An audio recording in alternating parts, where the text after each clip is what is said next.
Businesses thrive by knowing customer insights because today's insights are tomorrow's facts. At iResearch, we live and breathe insights. And despite searching high and low, we were unable to find a customer insights podcast that answers one of the most important questions in business. Why do customers do what they do? So we launched one. Hi, I'm your host, Darshan Mehta. I'm really looking forward to this episode with Heath Tredell. He's the managing director of Bablake House Limited in the UK. We're actually not going to talk as much about his job per se. Certainly going to tell you what he did and what he's been doing and what has led him to where he is today. But I think what you're going to find interesting about our conversation with Heath is the aha moments he's had and his next chapter in life. So I don't want to give any previews here, but let's just start. Heath, welcome. Thank you for joining me on the podcast. And I look forward to talking to you. No problem. Glad to be here. Glad to join you. So let's start. What is one of the early aha moments you can remember in your life, and that is put you on the path to where you are now, which we're going to talk about, in stages here. Probably my first aha moment then that I can definitely recall would be my experiences with my parents on holiday. So I will give you an example. My parents they were one of the first people in the UK to buy a motorhome, and they bought this tiny little Como Wanderer motorhome. So from the age of literally 6 months, I was dragged annually around Europe. We went to Yugoslavia, we went to Spain a lot, we went to Italy and Belgium, and we went all over the place. Actually, we didn't get as far as Greece. But we went through France a lot, and we ended up in Spain an awful lot on holidays, which was really very unusual for a kid back in the 1970s from the UK, certainly in the neighborhood I lived in. But they'd taken this opportunity to see the world. Now, when I was in Spain one year, one thing I did like to do was I loved to do snorkeling. And I bought myself a spear gun, and I got a little knife on my leg, and I'd lay with my face down in the water in Spain, looking for fish or anything else I could, pretend to catch. God never would catch me. So I used to love this. And I came out of the water one time, and there was something funny about my back. And I asked this person that I was playing table tennis with. There was a table tennis table in the campsite we were on. And I used to play with this boy from Germany, and his name was Stefan. And I said to Stefan, "What's on my back?" And he said, "Oh, that doesn't look good. You need to come and see my mum." And he took me to see his mum, and his mum went, "Oh, that doesn't look good." And I'm like, "What? What's the matter?" And what had happened was I'd got sunburn on my shoulders so bad that the seawater had got underneath my skin and lifted the skin on my shoulders off my shoulders. And that was fine until I stood up and walked out the water. And it literally lifted off the whole of my back as it went down my body. And it only stopped at my trunks.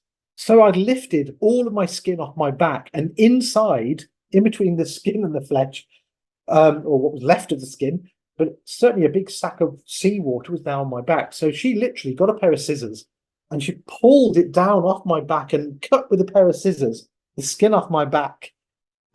Just above my swimming trunks. And she said, "Oh, that's not good. That's not good." Well, okay, that's is nicht good. And she said, in very bad sort of English, sort of German, as it was, she said, "You must douche." And Stefan said, "Oh, you've got to go and get a shower." And I was like, "Right, okay."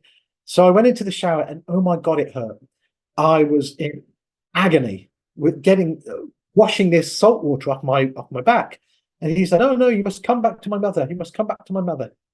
So we get back to the tent, their tent, and she then she had them all cut up ready. She squeezed lemons down my back and patted the lemon juice into my back. And again, oh my God, it hurt. So she said, "In morgen kommen Sie herein, you must douche, and then lemon." And I was like, okay. And so I went back to my mum, and I got to meet my mum that night. And my mum said, "Oh my God, what has happened to your back?" And I said, "The lady put lemons on it and cut my skin off." And she was like, "We need to sort this out." So she went over, marched over to see this lady.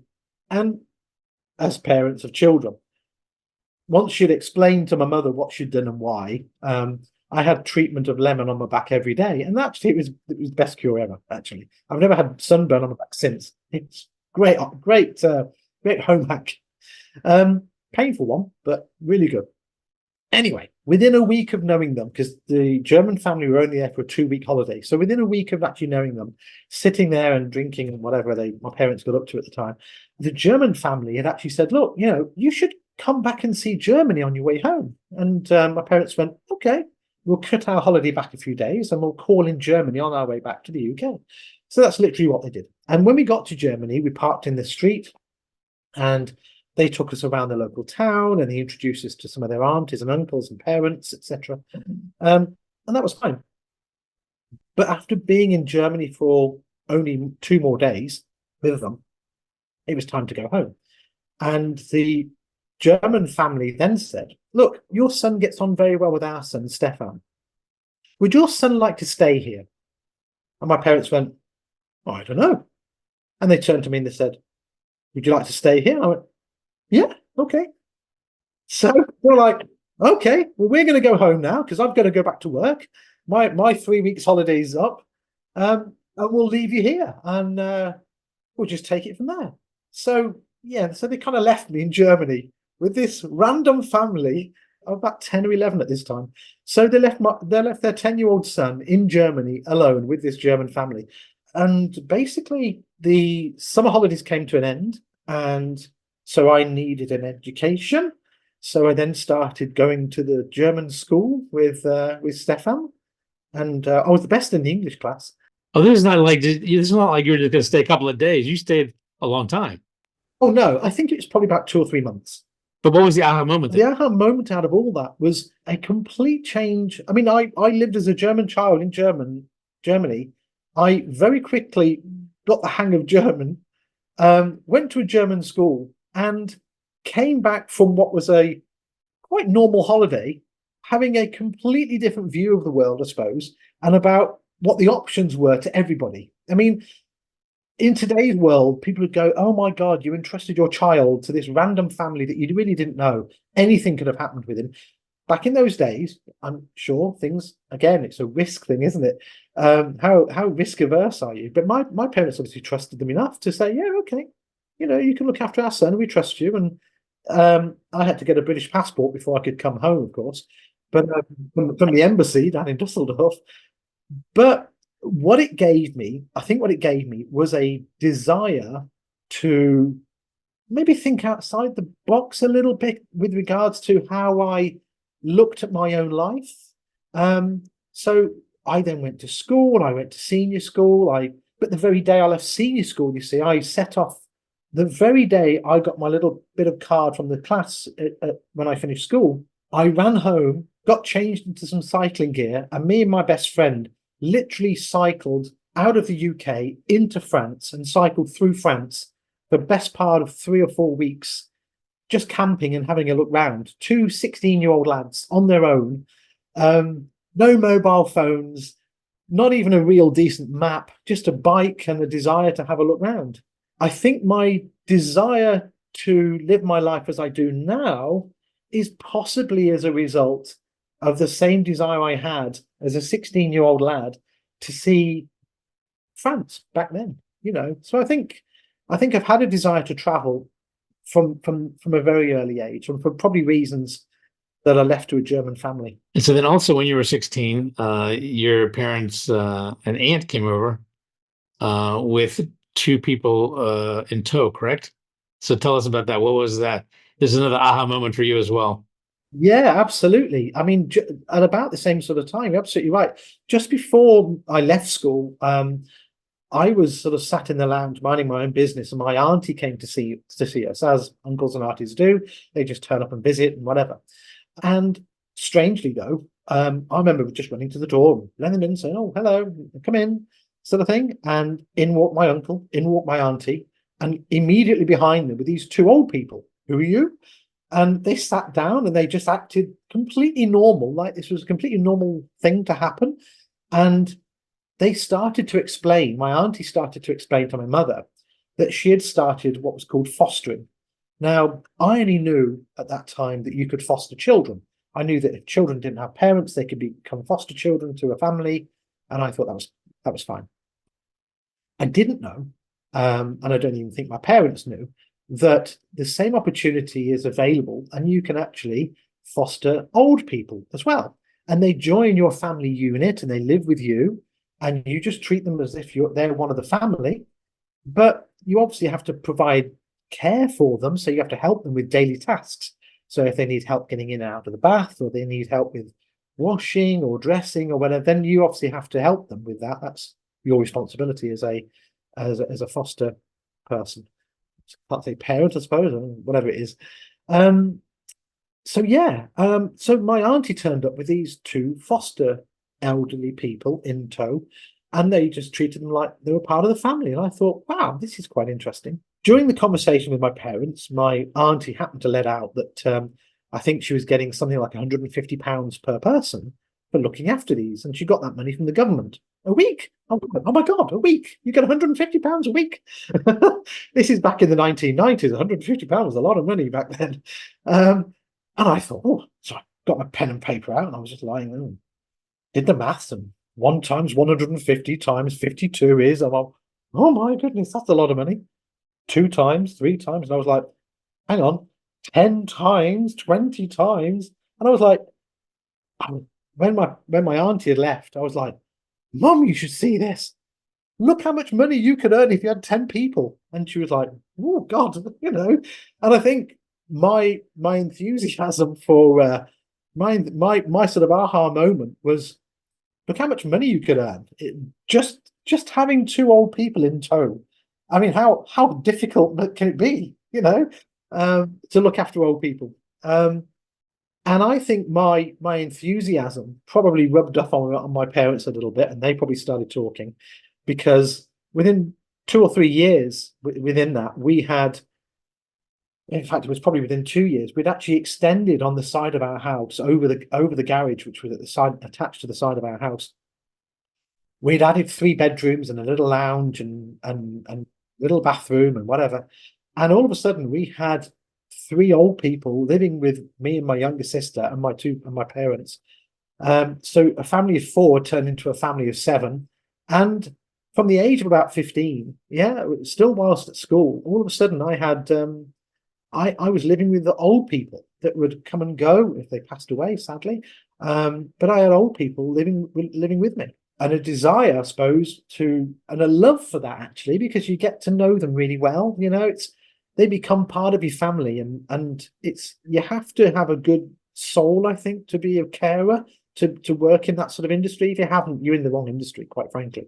But I think because I was that sort of age, it was just built into me to look after old people. I've just done it for most of my life, basically.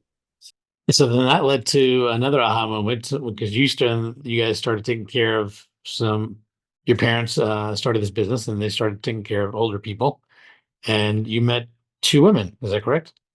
Yeah. Well, what happened was I didn't think my life was going to be any different to anybody else's. So I was a good cyclist in my day. When I was at school, I bumped into again the same best friend as I went cycling off to France with.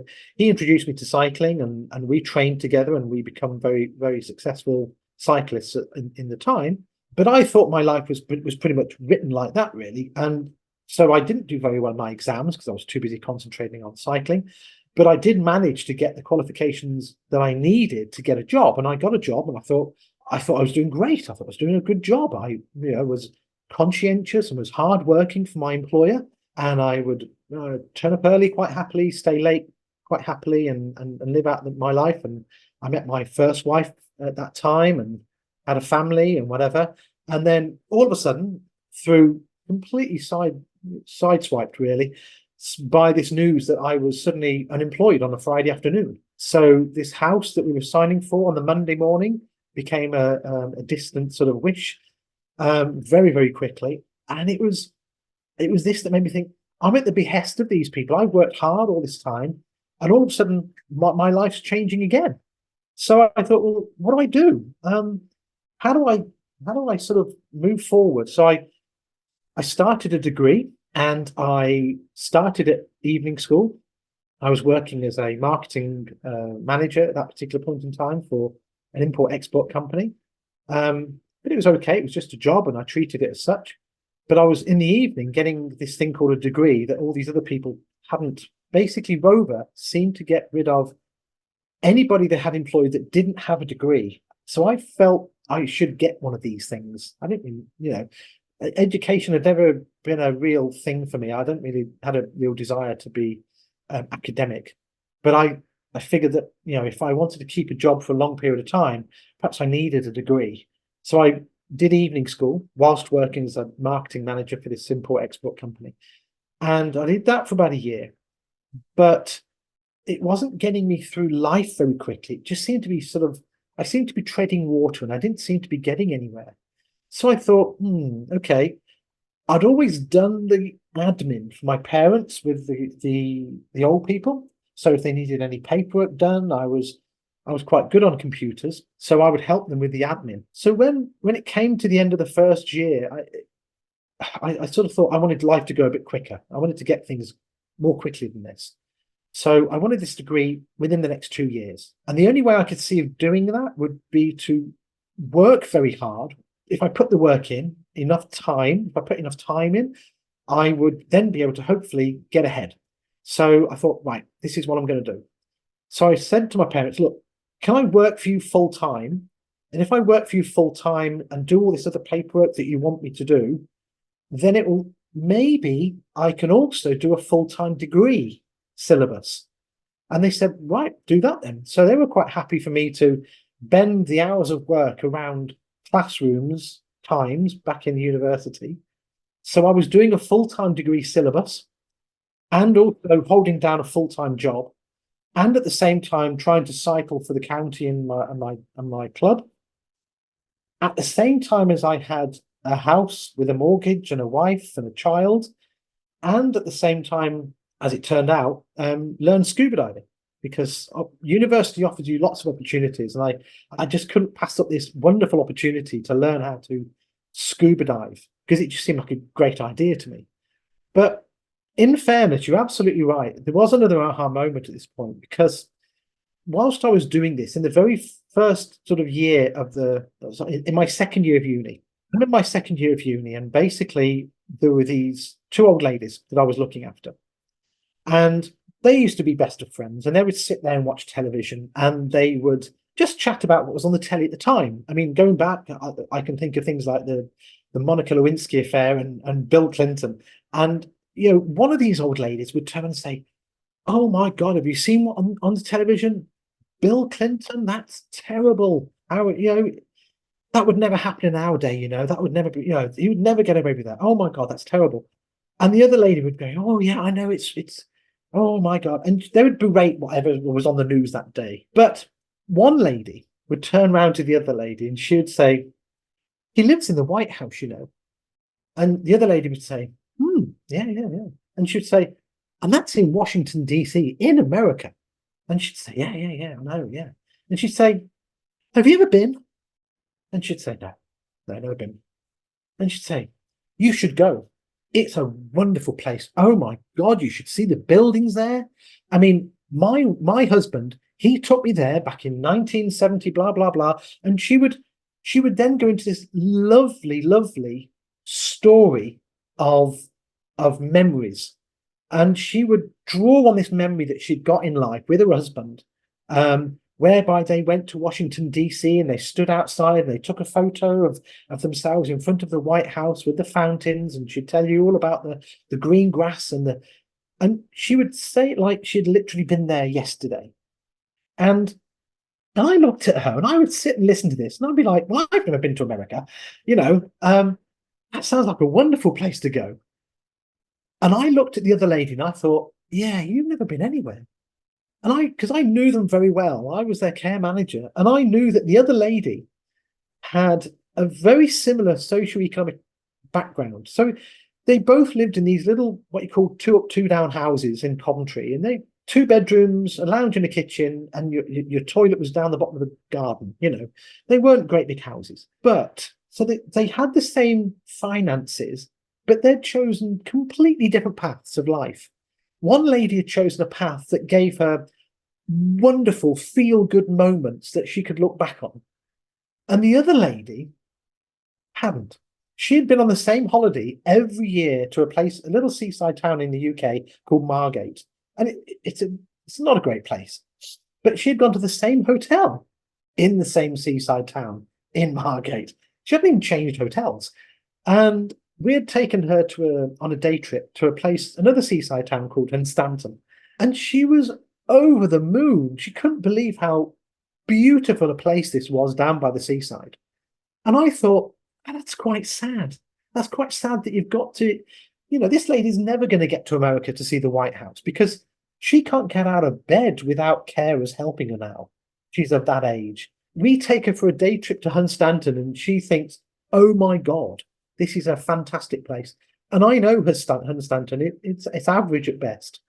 So I thought, what the heck? I'm never going to be the old person in a care home who hasn't got any stories to tell and hasn't got any life experiences to look back on, maybe with regret, but hopefully with joy. And the world's such a big place and such an interesting place that at that point, that was it.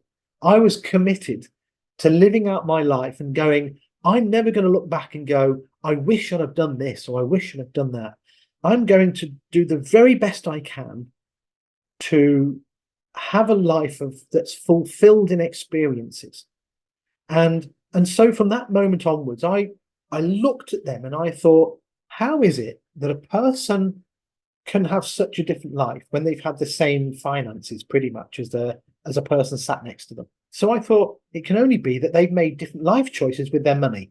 They both earned the same money, but they've chosen different things. So I thought that the first lady must have spent her money on objects, on items, on goods, rather than saving that money and spending it on experiences. So looking back, I've changed my life from that point onwards. So I've never bought a new car. I've never bought the latest iPhone. I've never bought the latest Samsung. I don't buy iPhones, but I've never bought the latest mobile phone. Only until very recently have I ever bought what I consider to be the top of the range laptop. I've always looked at the next thing down and I've never regretted it because I've always thought that the money I'm saving on getting this newfangled gadget at the end of the day, it's a gadget, means that I can save that money and I can give myself life experiences. When I look back, money could almost never have bought, if you know what I mean. So from then on, I've never had new things. I've always bought, nearly not nearly new. I've always bought new things, but not the latest things. I thought this lady must have spent her life doing the same thing. Sorry, in order to get her experiences. Whereas the other lady that didn't have the experiences, I felt must have been the sort of person who maybe was the first in her street to have bought the colour TV, or whatever the latest gadget was in her day. Maybe she was the first person to have an electric kettle, or maybe to have a twin tub washing machine was replaced. She was the first person to have a front loading washing machine, as is the normal nowadays. Back in the olden days, people bought twin tubs because you'd have one tub that washed the clothes and got them very hot and got dirt out, and then you'd have to get some wooden tongs and lift them out of there and put them into the spinner, and the other, and that was called a twin tub. But you see, there were. Yeah, I think it's interesting. You had this, aha moment, and what you realized was basically two things that I'm hearing. One is that what is life, but a summation of choices, decisions, and a summation of experiences.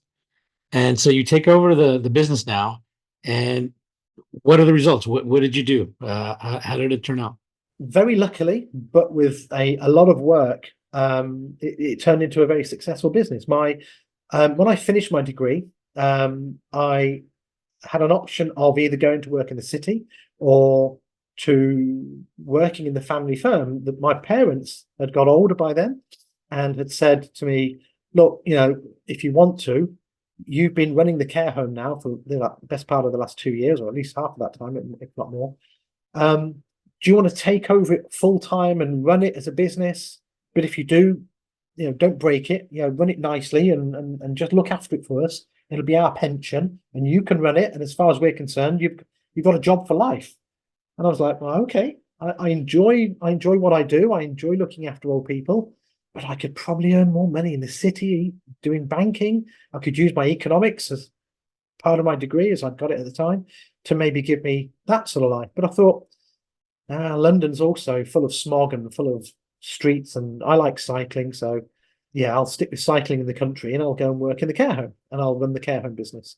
So I did. But by then, clearly, I'd bitten off this bug that said to me, I needed to amass enough wealth, because there were three parts of it, aren't there, when you think about it? There are three parts to getting what you want out of life.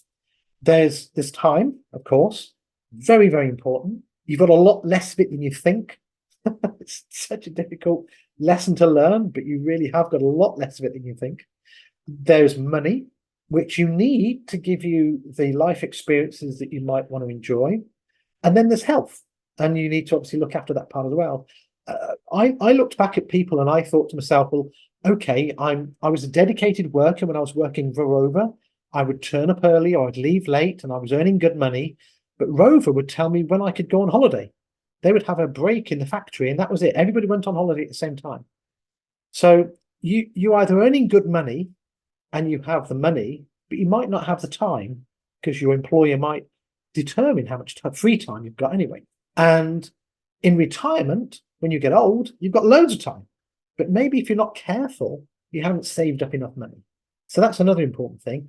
And if you're also not lucky enough as well, like they've done in the UK at the moment, they've increased the age of retirement and they keep increasing the age of retirement. So actually your age of retirement might be a lot later than you would like it to be, unless you save up enough money early enough. And when you get there, if you're not careful, you might not have the health. So you need those three things. You need time, money, and health to get life experiences that you want in order for you to be able to sit with your children or your great grandchildren even, and just talk to them about places and have a fulfilled life. Life fulfillment's different for everybody, and I understand that. I do.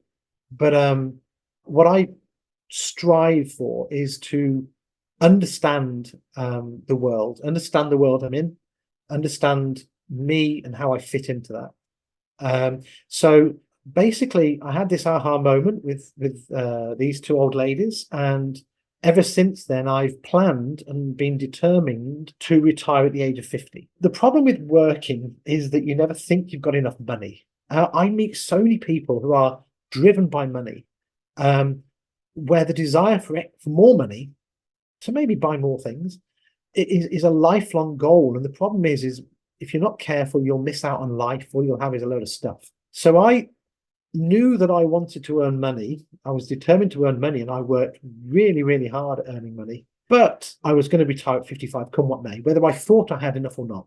And to do that, you actually grew the business. I think you told me 800%, right? You hit 50. And then unfortunately COVID happened, so that delayed some things. And I think this year you're going to be turning what age? I'm 56 this year, but it's funny because when I met my second wife, Pookie, one of the first things I actually said to her was we went out for this meal. It was our first date, and on the first date, I'm sat there talking as you do about just anything and everything, trying to charm the lady in front of you, But one of the things I wanted to know from this lady in front of me was I want to see the world. And I'm fairly sure I want to see it on a boat. I'd looked at other options. I'd looked at a motorhome like my parents had had. I'd looked at going on a motorbike, so I'd learned how to ride a motorbike, and I thought that might be a little bit uncomfortable by the time I get to 50. I'd even looked to maybe fly myself around the world. So I'd even done my PPL, a private license. But in the end, I decided no, a boat is probably the best way. It's so I actually said to her, look, I'm looking to sail around the world slowly when I'm about 50. What do you reckon? Does that sound like a good plan to you? And she was like, yeah, that sounds okay. Now, she's admitted to me that actually she didn't really take me that seriously. In your favor and your wife's favor, she's Thai, and Thais don't like to say no. No, you're absolutely right. Yeah, no, you're absolutely right. And of course, Thais hate sailing. Of course, Thais hate the water. I know lots and lots of Thai people. None of them have got a boat.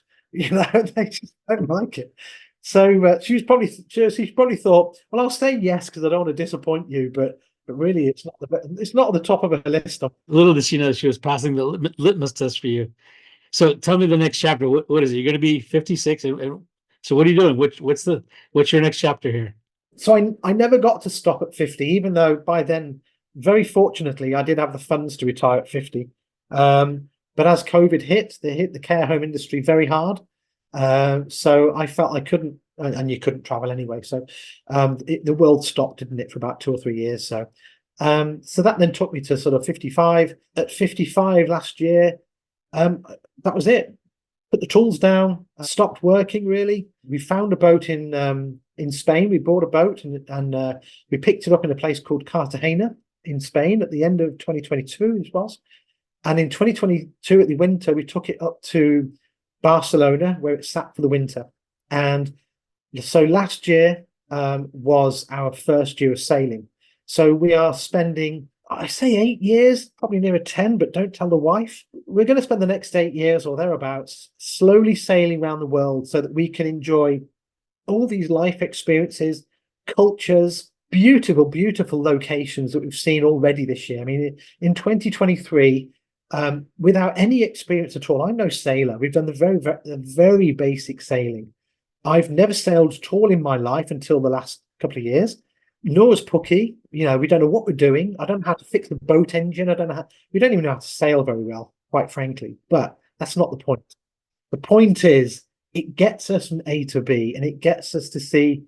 We've seen some beautiful, beautiful locations. I mean, we park our boat in the most beautiful of bay, and we've done it all the way through France. We did all the south of France last year. We did all the south of France.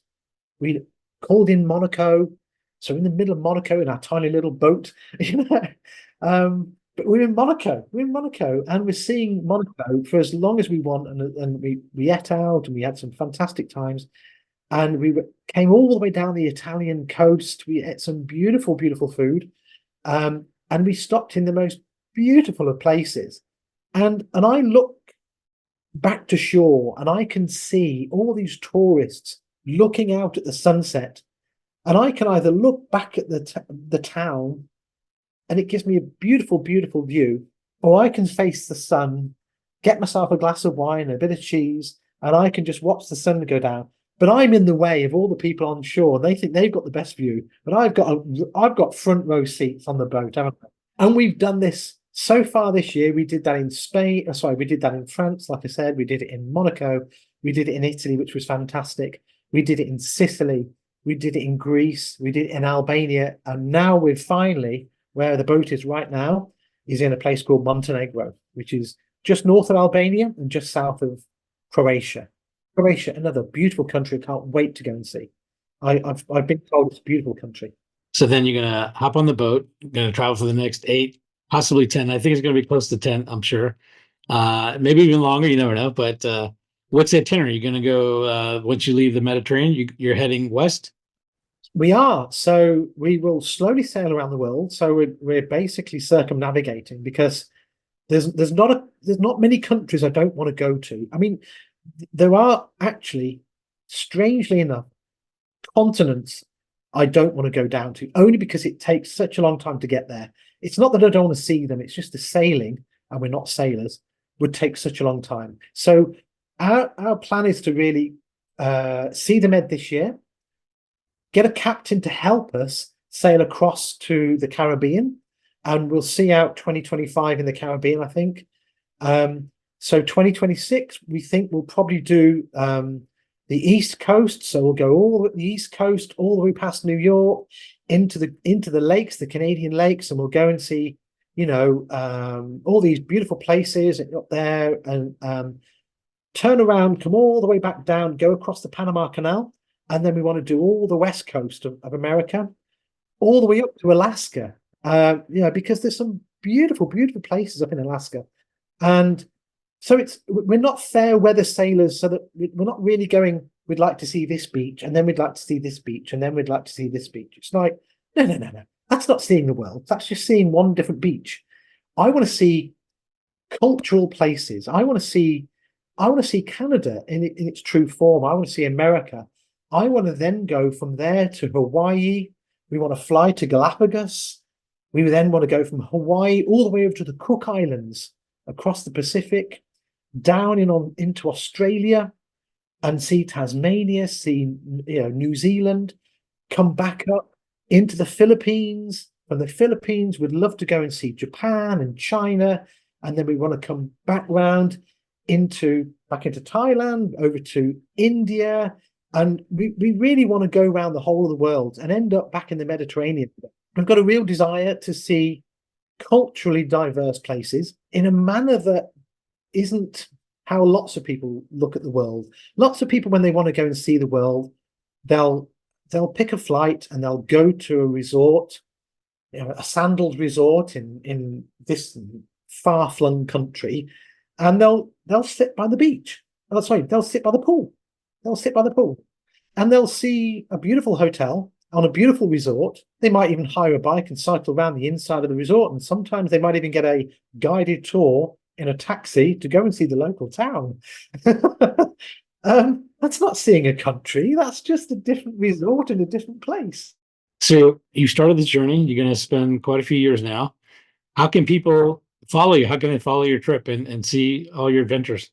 Just as we're not sailors, we're not really. We do YouTube. We bring out a YouTube video every 2 weeks of our journey. We're not YouTubers. I'm not very good at editing or anything like that. It is a real life look at our experiences in certain places, and we've kitted the boat out with actually CCTV, so that if anything untoward happens or funny happens, we've got it on camera. Because you've never got a camcorder when you need one, have you? Let's face it. So yeah, so people can look us up. We called our boat, like I say, my wife's Thai, as you mentioned. She wanted to call it something Thai related. So in Thai, when you welcome, you say, as a lady, you say "Sawadi ka," and as a man, obviously, you say "Sawadi kap." So our boat is a catamaran. So we've used the word catamaran, and instead of "Sawadi ka," we call it "Sawadi cat." So it's "Hello Catamaran." So yeah, if you look up Sawadi Cat, we've got a website that we do use, a blog, and we've got a YouTube channel, and we also, Cookie, my wife, posts on Instagram every day. Actually, she'll post on Instagram something or other, mainly food related. My wife, during COVID, my wife was sitting at home, and I thought, you're not doing enough. She sold her business. And then just sat at home during COVID, as most people did. So I decided I would enter her into a little competition called MasterChef in the UK. It's a televised event. Actually, it's quite a big competition, in fairness. I think somewhere in the region of between 10 and 15,000 people apply most years to become a contestant. We love food. We love food, so a lot of our videos, even though there's sailing videos going around the world, we also have a lot of food input. If you could see from my shoulders downwards, I kind of go out a little bit because I enjoy my food. We make little cooking videos, and we've always made little cooking videos to give ourselves something to do. And she still makes cooking videos. We literally made one this morning. We did a little Somtown street vendor takeover only this morning. So she was showing people how to make somtam. So yeah, we enjoy it. We try to keep it fun. We try to keep it very relaxed. It's not scripted at all. What's the name of your YouTube channel? It's called Sawadi Cat. And how did your wife do on the MasterChef? She did really well. She was actually runner-up. She got through everything. She was right up in there in the final, just pipped by a really nice chap, and a very worthy winner called Eddie. He's now looking to open his own restaurant. But it was a great year, and she's a very unique cook. She's got her own Pookie Style, which is her website, and actually her YouTube channel is called Pookie Style. Or if you look up Pookie Style Cook or Pookie Style, you'll find her as well. And she talks a lot about food. So yeah, we enjoy life. It's good fun. Well, before we wrap this, I have a last question for you. If you could have lunch or dinner with anyone in the world, and you have many different areas you could talk about, who would it be and why? When people ask this question, they often pick sort of rich and famous people. I'd probably pick my nan, probably because family is, like I said, really important. You can't ever buy back those sort of moments with loved ones. Life is what you make it, and you have to put in a lot of effort to get out what you want. But without thinking about it in advance, without a little plan, you can easily go off track. I've taught, and often I would tell the students, and when they go into college, I'd say, you're going to get out of college what you put into it. That's the same with life, right? You're going to get out of life what you put into life. Don't expect to get more out of life than you put into it, because it's just one of those laws of the universe. If you want more from life, put more in it. Very, very true. And I think as well, it's going for it. It's literally so many people just don't believe how far they can go, and they hold back. And I think a lot of people can go a long way in life if they just go, that's it, I don't care. I'm just going to see where it takes me. Everyone's heard this, but people don't, I think, truly realize how true it is. And that is that if you really put your mind to something, you can make amazing things happen. I mean, you're a case in point, right? At an early age, you decided that you were going to retire at 50. That's it. I mean, that was a line you set in the sand for you, right? There's no right or wrong. This is what you said. But as a result of that, you made all these decisions to get you to that point, right? That was your driving point. And that's the thing. You put your mind to it, you focused on it, and then you made all the decisions to get to there. And it just didn't happen overnight. It didn't happen by itself. It's a conscious effort, and it took commitment. We all get one, don't we? We only ever get one life. So you've really got to commit to it, haven't you? I mean, what else is there to do? Yeah, what's the choice? So, I mean, there was two choices, right? You can survive, you can thrive. You do have a choice. Absolutely. You want to survive or thrive.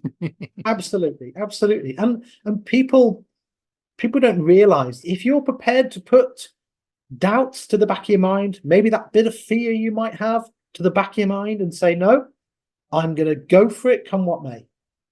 You'd be amazed at what you can achieve. Really, you really can. Yeah. Well, listen, this has been a pleasure talking to you. I really appreciate it. And I look forward to keeping up with your travels and adventures, and seeing where you guys are going and cooking and learning and all the cultures. And I'm looking forward to it. So thank you very much for joining me on the podcast. Appreciate it. My pleasure. It's been a real pleasure talking to you. I've really enjoyed it. Getting to AHA was brought to you by iResearch. To find out more about us, head to iResearch.com. And make sure to search for Getting to AHA in Apple Podcasts, Spotify, and anywhere else podcasts are found. And don't forget to click follow to ensure you don't miss any future episodes. Thank you for listening.